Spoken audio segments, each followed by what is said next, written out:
आप लोगों ने यकीनन बर्ड्स ऑफ प्रे का ट्रेलर देख लिया होगा और मैंने भी देख लिया है और मुझे पूरा यकीन है कि आप लोगों ने बहुत से ट्रेलर के ब्रेकडाउन भी देख लिए होंगे। तो इस वीडियो में मैं उस ट्रेलर का ब्रेकडाउन नहीं करूंगा, मैं बस आपको अपना पॉइंट ऑफ व्यू बताऊंगा कि मुझे ट्रेलर देख के कैसा लगा।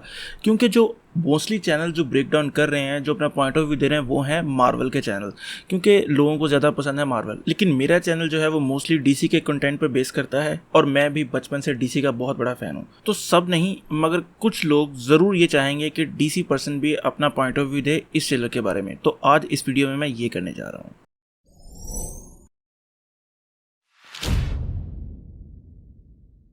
पहली एक चीज़ जो मैं स्टार्ट में क्लियर कर देना चाहता हूँ वो ये कि ट्रेलर बेसिकली मुझे इतना ज़्यादा अच्छा नहीं लगा। मुझे ऐसा लगा कि वो थोड़ा सा ना अंडरवेलमिंग है।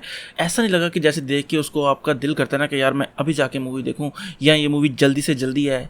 ऐसा सीन नहीं है। मैं सोच रहा हूँ कि यार ये मूवी थोड़ी लेट हो, अगर कोई चीज़ इसमें मिसिंग है तो वो इसको पूरी करें, या ट्रेलर जो है अगला उसमें हमें ज़्यादा डिटेल में चीज़ें पता चले।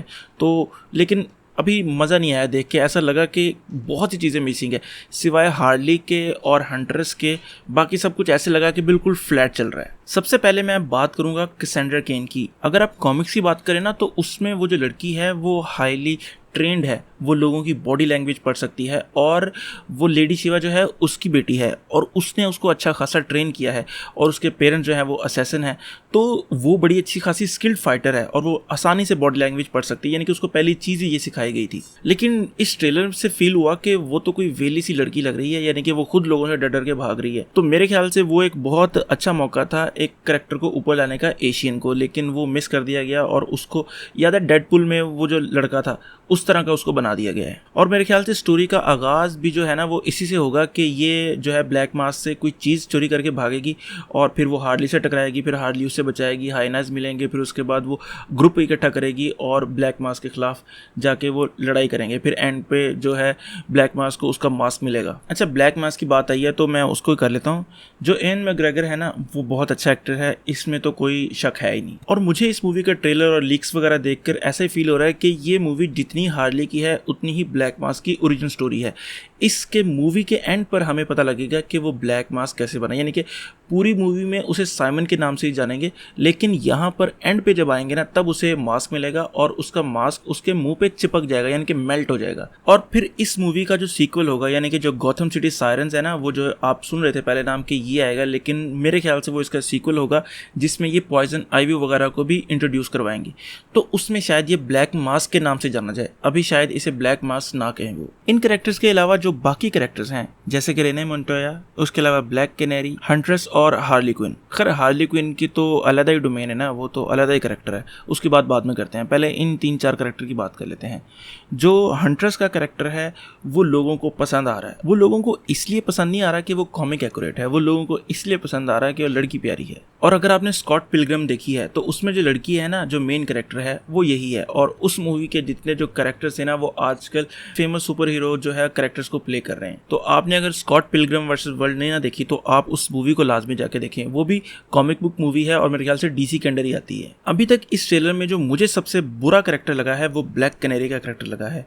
वो इसलिए नहीं है कि वो ब्लैक है, बल्कि इसलिए कि मतलब समझ नहीं आ रही कि उसको क्या बनाने की कोशिश की गई है। हालांकि ब्लैक कैनेरी का जो कैरेक्टर है ना वो मेरे पर्सनल फेवरेट कैरेक्टर्स में से एक है और मेरे ख्याल से कैटी कैसिडी ने जो एरोवर्स में ब्लैक कैनेरी को प्ले किया है ना वो ज़्यादा अच्छी फील देता है इसकी निस्बत। खैर ये तो अभी ज़रा से देखा है ना, फ्यूचर में जब और आएगा तो क्या पता ओपिनियन चेंज हो जाए। इसके बाद जो रेने मोंटोया का जो कैरेक्टर है वो अगर कॉमिक्स में देखे ना, इनजस्टिस की सीरीज अगर किसी को याद हो तो एक दफ़ा इसकी सुपरमैन के साथ फाइट हुई थी और इसने कुछ 10-15 ग्रीन पिल्स इकट्ठी खा ली थी और सुपरमैन को पेला था।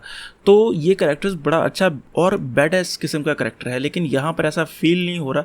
खैर जैसा कि मैंने पहले कहा ये अभी पहला ट्रेलर है, हमें इतना ज़्यादा कुछ नहीं दिखाया उन्होंने, तो क्या पता फ्यूचर में हमें और कुछ देखने को मिले, लेकिन मुझे उम्मीद है कि ऐसा नहीं होने वाला। इसके अलावा एक कैरेक्टर था जो अंडर द रेडार चला गया, वो था विक्टर ज़ैस का कैरेक्टर। ओ हो वो कितना घटिया कैरेक्टर लग रहा है, मैं आपको बता नहीं सकता। मतलब ब्लैक कैनेरी के बाद जो मुझे कैरेक्टर बुरा लग रहा है फिलहाल वो विक्टर ज़ैस का कैरेक्टर लग रहा है। अच्छा, एंड पे अगर मैं बात करूं हार्ली क्विन की, हार्ली क्विन का करेक्टर मार्गो रॉबी प्ले कर रही हैं और सुसाइड स्क्वाड में मेरे ख्याल से सबसे बेहतरीन चीज़ ही वो थी, और अब भी वो वैसा ही करेक्टर प्ले कर रही हैं, लेकिन थोड़ा सा इमोशनल है और वो जोकर से ब्रेकअप हो चुका है तो अपना वो एक गैंग बनाने की कोशिश कर रही हैं, जो कि बड़ी अच्छी बात है क्योंकि मैं पिछले कोई 5-7 सालों से देख रहा हूँ कि हार्ली क्विन को जो है वो बहुत ऊपर लेकर आ रहे हैं। अगर आपने इनजस्टिस भी आपको याद हो तो इनजस्टिस में भी वो हार्ली क्विन को काफ़ी ऊपर लेकर आए थे, इनजस्टिस 2 में।